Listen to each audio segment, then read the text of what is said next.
These were a few scenes from the science fiction horror movie Alien, produced by 20th Century Fox and filmed at the Shepperton Studios in England.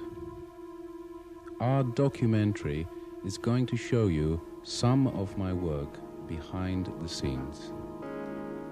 I was responsible for all the fantasy scenery in the movie and had to design the unknown planet, the wreck of the alien spaceship and its interior, and also the so-called egg silo and the different types of alien monsters. I made the first sketches and designs for the movie in my studio in Zurich after the first discussions of the project with the director, Ridley Scott. I flew to England several times where my paintings were appraised and we discussed possible alterations. These are a few variations of the alien figure I had in mind. They all emerged out of my personal visual world, which I call biomechanical.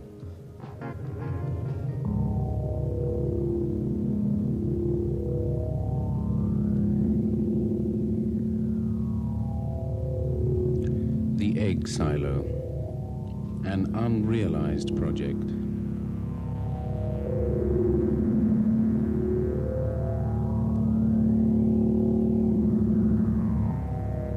Landscape of the unknown planet.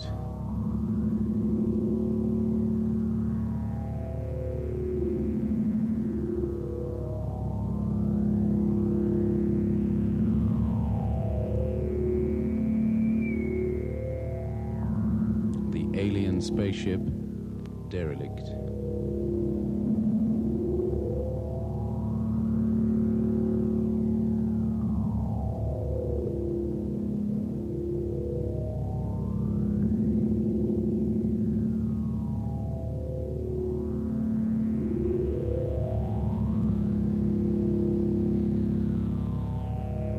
Details and structure of the derelict.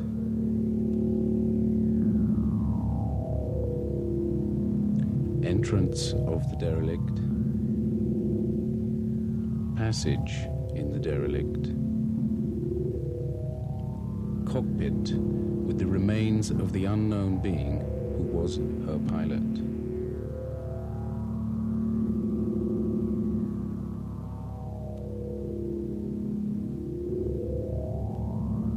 Pilot's seat and the pilot in detail.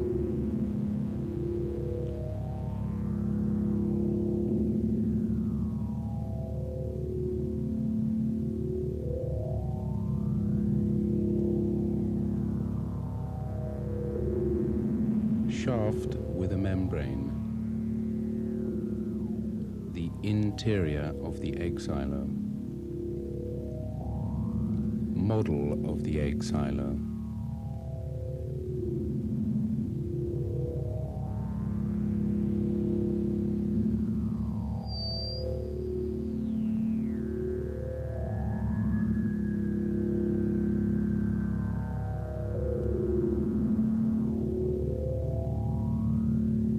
At Bray Studios, a group of specialists are making the models we needed for the special effects scenes.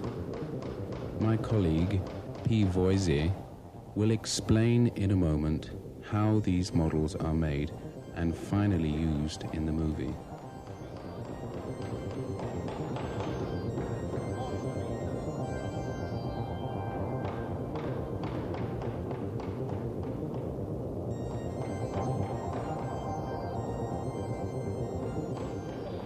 The advantage of using plasticine is we can bed pieces of plastic pipe into the plasticine and it holds quite well. Areas like this, we use pieces of plastic tube, cut it, fit it in, fix it with polyamine with nails or pins, and then dress up to it with plasticine. This is being painted at the moment somewhere, so it'll be finished off later. the more areas in here. We can cut into the polystyrene, we can cut through. This part of the alien spacecraft is an area that was made full size on a large stage at Shepperton Studios. The total height is about 12, 13 meters high. From here to here. You get some idea of the scale. That little figure there is approximately the right scale. The landscape was built at Shepperton Studios. Some of it, anyway, it comes back as far as here. A lot more will be built on the stage here in model form, which will cover a large area.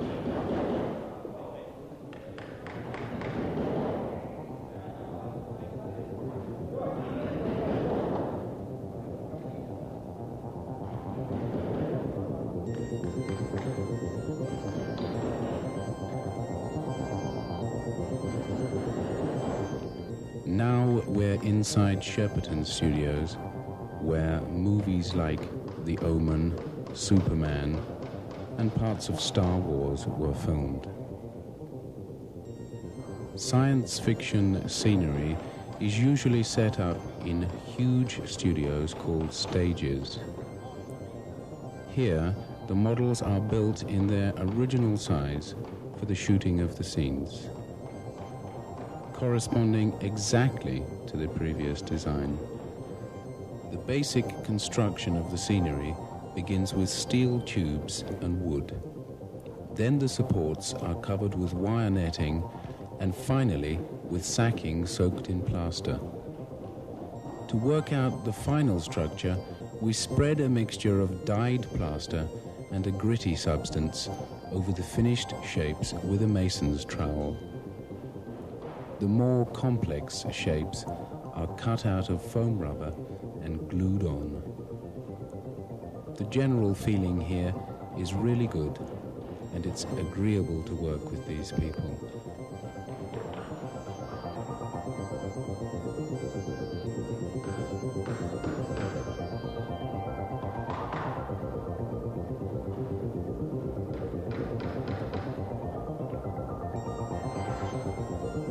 The tubes, only vaguely defined in the design, have to be integrated into the landscape and painted to fit in. Through the use of different smoke and water effects, the final decor achieves a really mystic atmosphere and is presented as follows.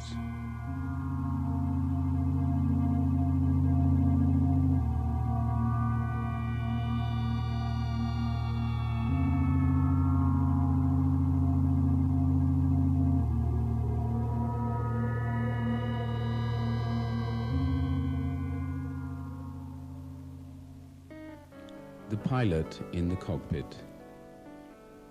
Using my design, P. Voisey and I sculpt the pilot in his seat out of clay. Every detail is important because it has to show up well in the final mold.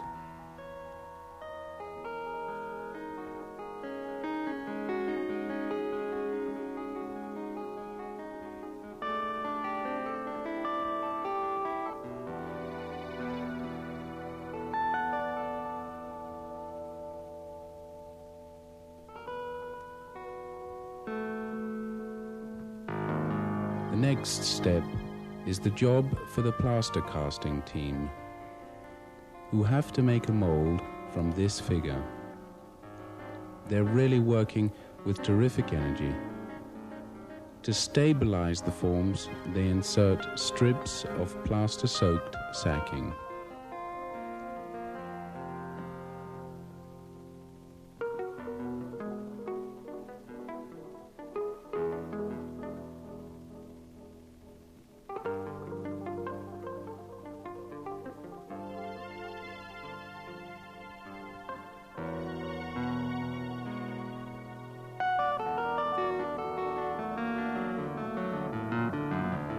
The hardened molds have to be carefully removed and all clay residue cleaned off to guarantee a perfect resin casting.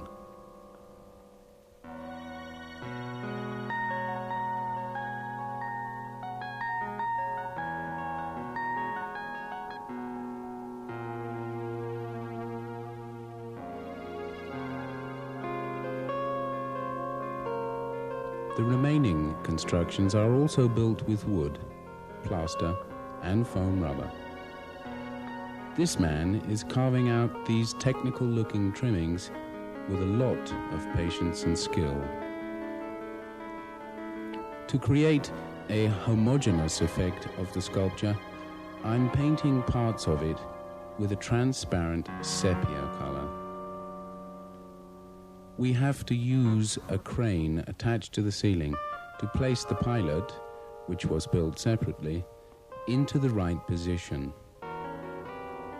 The work has now progressed so far that it needs only a few cosmetic touch-ups to be ready for shooting time tomorrow.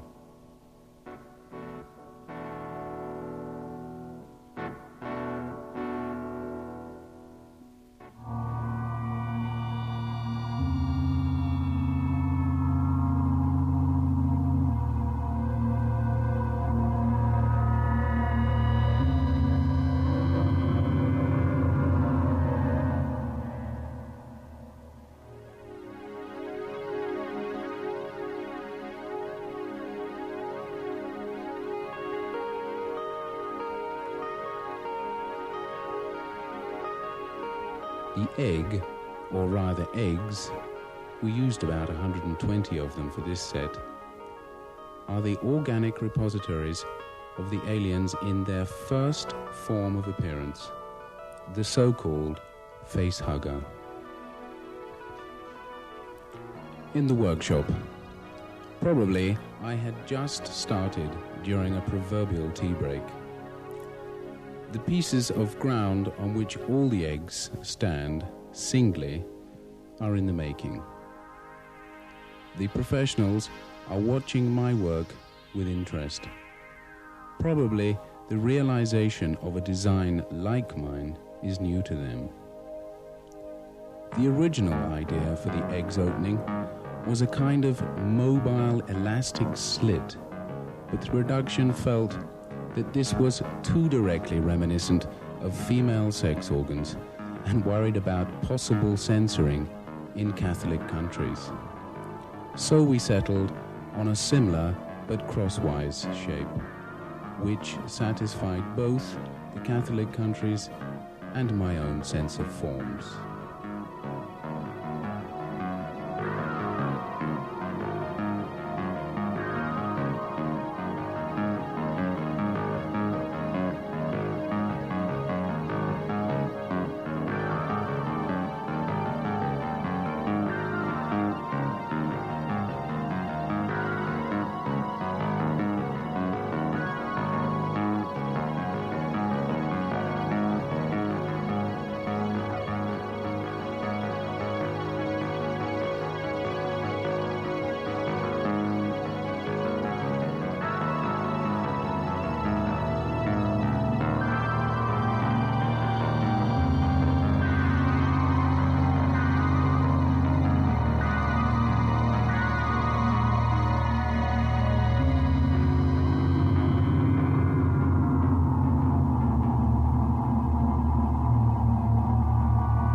The facehugger.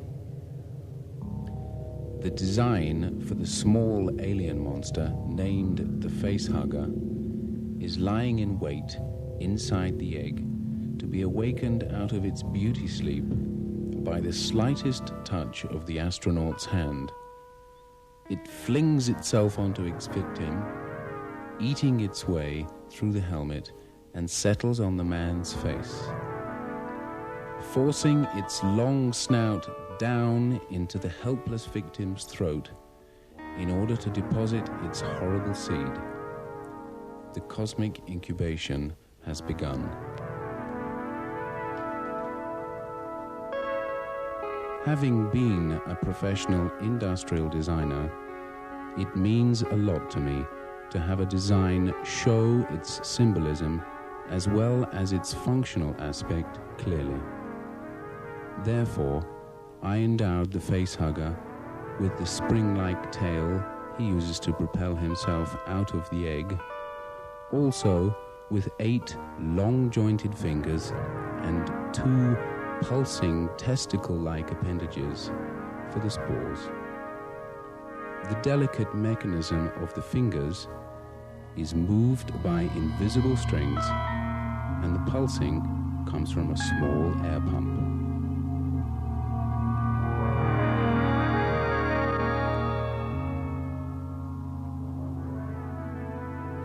Interview with director Ridley Scott. When was the first time you saw Giger's work? Well, I'd never come across Giger's work at all. I'd been vaguely aware, once I'd seen it, of some artwork I'd seen earlier for a record sleeve, I think. Brain salad surgery, right? And it wasn't until I got to Los Angeles, and I then knew I was going to be involved in the film. The thing about all these films, all monster films, or whatever you'd like to call it, is that the danger is how on earth are you going to finally do it? How are you going to make it, okay? And so that was one of the big concerns about how on earth it was going to be carried out, who was going to actually design it, or create it. And I was shown the book, Necronomicon, okay, in Los Angeles, in fact by O'Bannon, who brought it in. And I nearly fell off the desk, said, that's it, and why look farther? And so that's how I saw it. It was as simple as that. I've never been so certain about anything in my life. And what impressed you most about his work? Again, it's one of those things where I think there are a lot of, say, artists in this area and of surrealism or whatever you like to call it. And I think Giger has an extra quality of, I think one of the most frightening things of all is a quality of reality combined with a sort of his own form of fantasy. And I think that's what makes it stronger, is the reality, not the fantasy. Yeah? And was it easy to work with him? Very, very. And in fact, I'm hoping that maybe we'll do another film very soon. And has the alien turned out as you imagined? Yeah, I mean, you always aim for the alien or the film. The alien. The monster. The monster. We shouldn't call him a monster, he's better than that. So I think that's the first answer, that he's better than a monster. He's far more primal and far more frightening and far more realistic, in a sense, than the idea of the monster. And so I think, yes, he's turned out very well. Okay. Better than I thought. Thank you.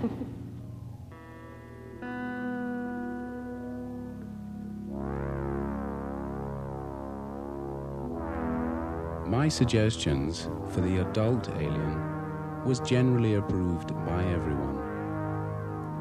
The task of designing an elegant insectoid being that has nothing in common with the usual clumsy film monsters was solved. But we came to the conclusion that a creature without eyes, driven by instinct alone, would be far more frightening. That's why I painted a second version of the alien, which has no eyes. It's a lot easier to put down a fantasy in a painting than to translate such a creation into a costume that can be worn by a man. We realized this while constructing the alien's head. Now and then, our creation, it's a conglomeration of plasticine, technical parts, and a skull, is subjected to a very critical appraisal. We're constantly feeling the pressure of losing time. It has to be finished by such and such a deadline, and this often turns the problematic construction process into a nightmare. Finally, we've solved the technical problem. The rubber mold of the alien's head is lying ready for casting in the plaster shop. The mold is filled out with bits of fiberglass matting, and then daubed with polyester-soaked brushes according to form. The head, now it's finally dried, has to be peeled out very carefully to prevent the delicate elements from breaking off. 5 of these heads were made.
I got to work every day at 8:30.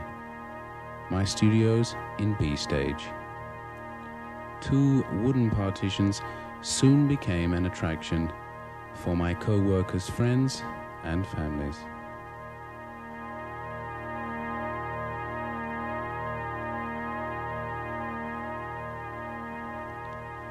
I modeled the alien costume on a plaster statue of the 7-foot-tall Nigerian Bulagi.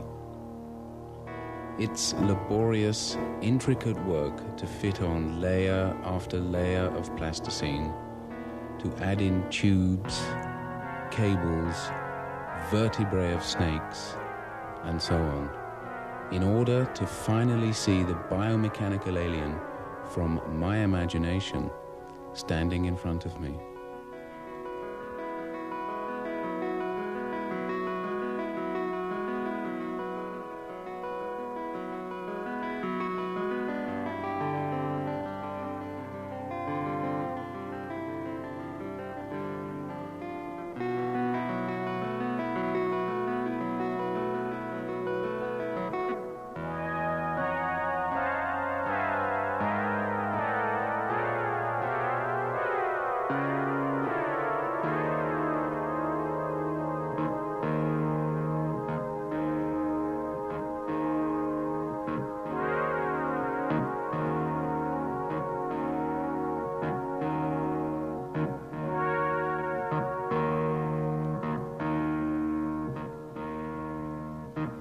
Beside its toothed, flickering tongue, this creature also ought to have a tail it could use as a weapon.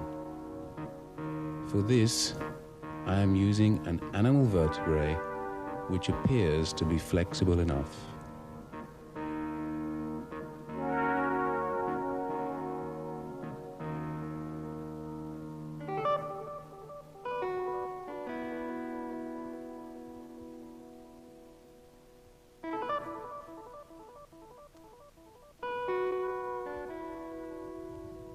All these countless formal elements are needed to result in a really complete alien costume. In the monster manufacturing department, my co-workers are brushing layer after layer of fluid latex rubber into these molds day after day, so that they can finally extract the fruits of their work.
the legs of the costume. For a perfect fit, a bit of artistic tailoring is called for. Now my job is to join together the different parts in terms of the structures and colors, so that the audience won't see a costume, but a convincing, realistic being.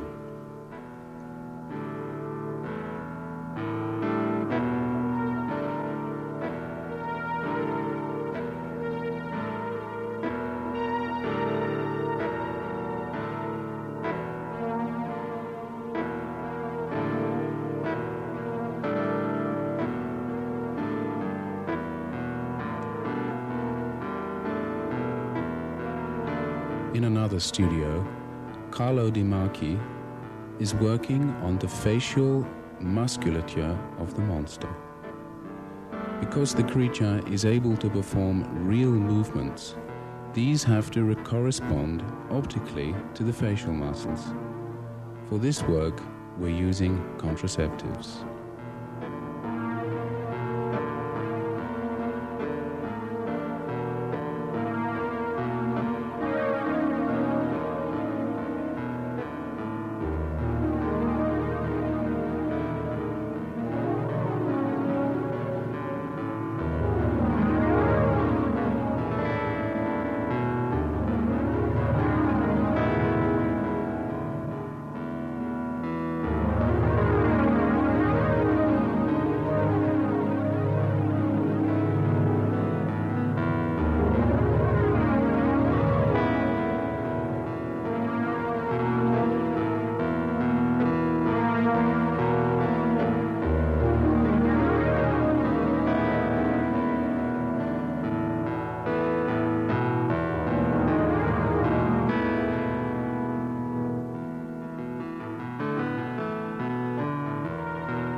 Carlo Ramboldi with his crew. Probably Ramboldi's most famous mechanization is King Kong in the new movie version. He was awarded an Oscar for the mechanization of that ape, and he also instilled life into our alien.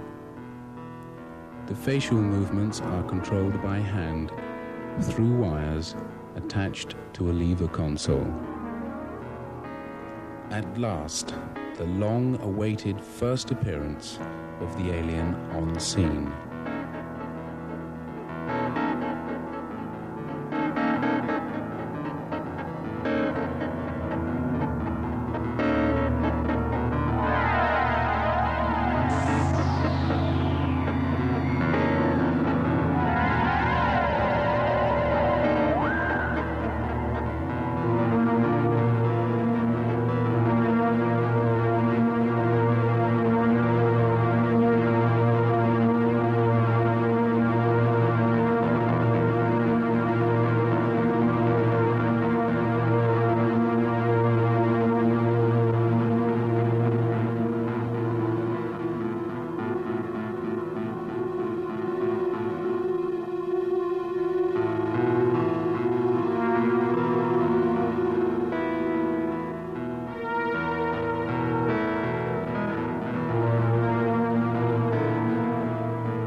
During the shooting, concentration is always very intense. Scott is giving last instructions to the stuntmen. the acrobatic parts of the scenes are mainly played by our stuntmen. And now, complete silence. Everyone present is watching events with great suspense.